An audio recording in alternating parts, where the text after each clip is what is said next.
Unya si Gwen Garcia Mapar ato alang sabton hangtod karon nang maglisod pa siya og dawat sa iyang kapildihan kay sukad-sukad mga par. Karon pa mo gyud ni napildi si Gwen kung dili gina malikayan nga naa pa gyud sa iyang hunahuna nga daw gadamgo si Gwen Garcia Mapar. So mayong adlaw kanatong tanan og welcome back sa atong channel. Daghan kayong salamat mapar sa inyong pagsuporta, sa inyong pag-subscribe sa akong channel. And then sa ako mga viewers nga wala pa naka-subscribe, palihog og subscribe mapar para ma-update mo sa atong mga i-upload nga mga video reaction. So karon mapar, ganiha sa nahitabong press con dito sa Kapitolyo. Kay karon man nga adlaw mapar, June 30 ang gipaabot nga munaog na si Gwen diha sa Kapitolyo. And then mupuli na pod si Pambari 4 diha sa Kapitolyo mapar.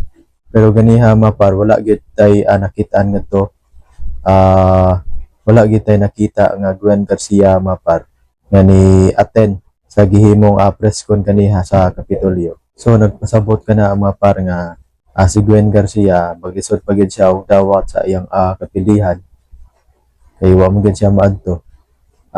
Dili man siya mismo ang ni turn over sa yawi sa Kapitolyo sa mga dokumento sa Kapitolyo mapar.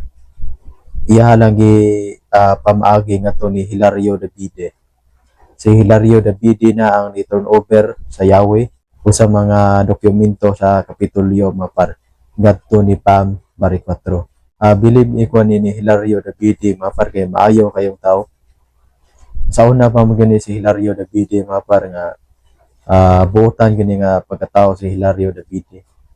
Sportsmanship kayo ba? Munay sakto nga musod og papolitiko inana mapar. Mudawat yun og kapildihan.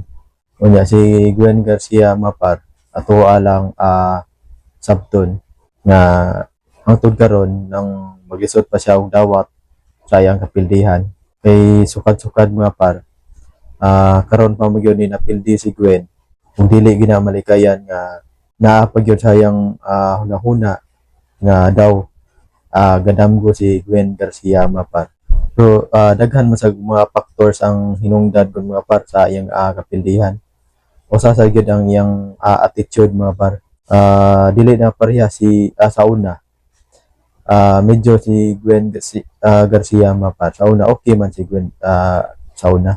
Malita man si Gwen pero sa una madadara man ang iyang maldita. Pero karon ni grabe mo ko diyang pagka maldita mapar kanang iyang attitude ba. Kanang hasta gani mga ultimo nga mga tao nga mo comment ug bati sa iya kay iyaha na kanang daginuton. Pero bisan pa man ni ana mapar, ato gyapon pasalamatan si Gwen kay naman sad siya nahimo sa probinsya sa Sugbo. Naman sad siya mga project nga nahuman sama na mga kalsada sa probinsya nga iyaha man ang mga project diha mapar. So daghan kayong salamat mapar sa inyong pagsuporta sa akong channel. And then palihog ko subscribe sa akong channel para ma-update mo sa itong mga i-upload nga mga video reaction.